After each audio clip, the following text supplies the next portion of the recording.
Like Mace the rapper, not the preacher, once said, I want to see you happy even if you're not with me. That's real love, right? Jerry Jones is currently having those same struggles letting go of Tony Romo, or as Stephen A. likes to call him, Jerry's prodigal son.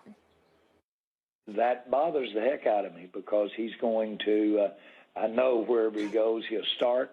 I know wherever he goes, he will compete. Absent injury, there's nothing. A couple of years ago, we see guys that are not much, but several years older than him win a Super Bowl. I think he's that kind of player. So you've dealt in your own division. Well, you've dealt at some point, you've dealt somebody the possibility that he could come back and beat us. The snowstorm did not stop Ryan Clark from being here. How we doing, my friend? Good. I thought it was, though. And it did take me like 2 hours to get my bag. So you are from the South. It tried to stop me, but I pushed through. We will be in your city Friday. We're looking forward to it. It's going to be a good time. No question. Max, I want to start with you here, though, on Jerry. Should Jones be afraid? No, he shouldn't be afraid. He's thinking about a nightmare scenario. Look, Romo's not going to wind up in the division. So if he goes to an AFC team, he's not going to stay healthy for the whole season. He hasn't been able to. His body is sending everyone that message. Believe it. The backbone's connected to the backbone. His back keeps going out. It's going to keep going out. He plays a full contact sport. Now, and a violent one. Now, is it possible that he winds up on some team in the AFC, the Broncos or whomever, where he wins a couple games early in the season, that gives him a head start, the backup quarterback comes in once he certainly gets hurt, and then he gets healthy for the playoffs, they go on a run, see the Cowboys in the Super Bowl and win, Romo beats the Cowboys? That's Jerry Jones' nightmare scenario. I suppose that's possible, but anything's possible. And so, that's very unlikely. Jerry Jones should not be scared.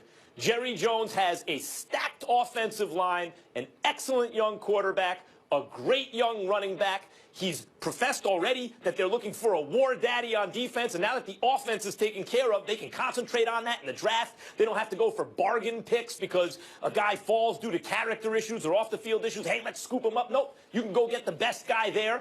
You don't have to gamble, shore up the defense, and they have a really good chance to make the Super Bowl next season. And whoever Tony Romo goes to does not, because the reason they're getting Tony Romo is they need a quarterback to put him over the top, and they'll be getting a guy who almost certainly won't stay healthy. Jerry Jones should not fear Romo going to another team.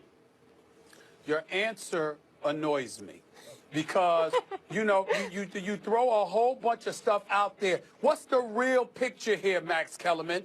If you're Jerry Jones, what the hell are you being worried about Tony Romo for when you got Dak Prescott? He's taking a shot at Dak Prescott. Why are you even bringing up why does Tony Romo matter to you? If you are an owner and you have a stud at the quarterback position who was a fourth-round pick, a rookie, and was an MVP candidate in the offensive player and an offensive rookie of the year as a quarterback, why are you worried about a 36-year-old with back issues? For what? You know why? Because this is his way of once again reminding everybody out there, I really wish that Tony Romo was still my quarterback. I really hate the fact that I have to concede to the obvious and hand it to a young stud who's bigger, younger, stronger, healthier, okay? And by the way, has produced.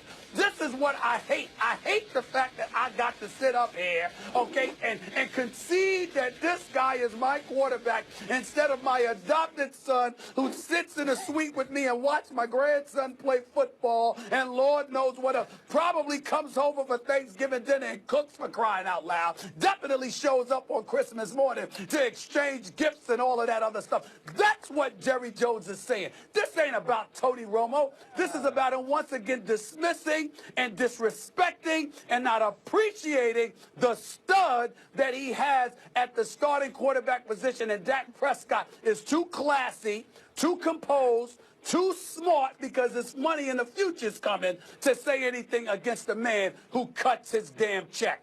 That's what's going on Ryan, here. Stephen A., real quick before Ryan jumps in, you know what annoys me is Jerry Jones using the word daddy so much. I have a real hard time with him and the word daddy. I know why. Make it stop. That's his son. That's his son. That man wants a war daddy. That is his son. You can't be mad that man wants a war daddy. I'm sorry, Ryan, though. I digress. But Stephen A., I agree with you. This isn't about what he's saying about Tony Romo. Like, I get it. you love Tony Romo. Tony Romo, to you, has done a lot for the organization. This is a guy that was undrafted, came in to be the franchise quarterback, has led you to some big regular season wins. But when we talk about what he's done in the playoffs, it's not something that we're impressed with. And you look at Dak Prescott, as you said, he's bigger, he's stronger, he's faster, he's healthier, which is the huge thing. And when you look at Tony Romo and think to yourself, kind of like what Max said, what's the worst case scenario? Maybe Tony Romo does go out and gets to a team like a Denver and wins the Super Bowl. So what? You have your quarterback. It's like a guy or a girl hanging on to an ex and being like, oh my goodness, what if they find somebody better? So what? Don't worry about what they find. Worry about what you have. And in Dak Prescott, you have a franchise quarterback. In Dak Prescott, you have a guy that can lead you into the future. You have the offensive player of the year as a rookie, a guy who's only going to get better, only going to make your organization better, only conducts himself in a way, which is probably why he won't speak out about now, in a way that is personifying class. So to me, if you're Jerry Jones, it's cool to make these statements. It's cool to talk about how much you love Tony Romo if you're doing it to make his trade higher, to make what you can get back for him a better deal for you. But if you believe these things, if you are truly holding on to him, then you're delusional. You have the quarterback you need. You've seen Tony Romo not be able to finish seasons, not be able to finish games. And so maybe Jerry here is being a bit of a businessman, because I hope he's being a bit of a businessman and has talked to Dak Prescott and told him, you're my quarterback of the future. If you don't like Jerry Jones, as I said last week, this has got to feel good for you, because Jerry Jones from the very beginning has, in spite of the fact that he's the owner of the Dallas Cowboys, he's been totally and completely powerless. He's powerless to do anything. As Stephen A., you pointed out from the beginning, he's unusually attached to Tony Romo, and yet for all his protests, you know, for all the idea that he keeps talking about Romo as the quarterback and how great Romo is, reality dictated the situation. If you continue to win with Dak Prescott, Romo ain't getting back in, and guess what? Romo didn't get back in. And heading into next year, guess what? Dak Prescott's the quarterback, and Romo's out of there. So Jerry Jones keeps making these statements. To me, it almost seems as though it's like he's trying to flex his muscle in a way so that he feels like he's not powerless. So it feels to him like it's actually a decision. There's no decision to be made. Reality's made the decision for him. He's whining because he's going to miss his adopted son. You got a 6'2", 220-pound quarterback who's 23 years old, passed for over 3,600 yards, and you whining about how Stephen, much it's difficult for him to come over and eat. He can still come over and cook Thanksgiving dinner. To his grandson's game. He can still come, please. All right, guys, so I have a question for you. Tony Romo, obviously not the only guy expected to potentially change uniforms. Jimmy Garoppolo could potentially be available. He won 2 games for the Patriots. Stephen A., for this season, if you had a choice, would you rather have Romo or Jimmy G? You know something? I would go with Jimmy G. And you know, primarily due to Romo's health. Romo's health is questionable. I don't think he would last. Jimmy G doesn't have a body of work. He's only got like 98 and 94 career passes he's actually thrown in his career over the course of 17 games. So there's no body of work there. But the combination of him being younger, healthier, and he'll come cheaper, I think those 3 things lend itself towards you going with Jimmy G. But it also sits up there and depends on the situation to your championship contender. Which way are you going to go? If you're trying to build something, you go the younger route. If you're ready and you got 1 year to go for it all, you might take Romo. But I'm still going the Jimmy G route because I have no faith in Tony Romo's health whatsoever. Jimmy Garoppolo is the answer for a season, although he was hurt after 2 games, right? I think Romo at least played seasons and seasons and then got hurt. 2 games, Garoppolo was hurt. But still you go with Garoppolo based on age and based on what seems as though it's a degenerative kind of chronic condition in Tony Romo's back. Showed like everything just seems to be connected there. It keeps happening. Garoppolo's young, and we don't see a chronic condition yet. So for the season, Garoppolo.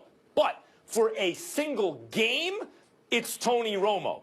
if you have one game on the line, you got to win that game. Tony Romo's an excellent quarterback. Garoppolo has not yet proven that consistently. For a season, it's got to be Garoppolo. Yeah, for me, Garoppolo is a young Tony Romo, a guy who we didn't know much about, and we've seen him come on the scene and make big plays, but also get injured. And I agree with Max. If you're going to talk about a season or building with a quarterback, you have to go with Jimmy Garoppolo. But if it's a one-game opportunity, a one game to win it all, a team that feels like they're close, you go with Tony Romo. It's about what do you want from this quarterback, and that depends on the organization. We'll leave it there. You are going to stay with us. And speaking of building, he is expected to be the #1 pick in the draft, but will a video from December cost him that spot? We will explain and react. And Kevin Durant got the win in his return to OKC, but will leaving the Thunder prove to be a mistake in the long run? We get into all of it. Stay here. Case closed.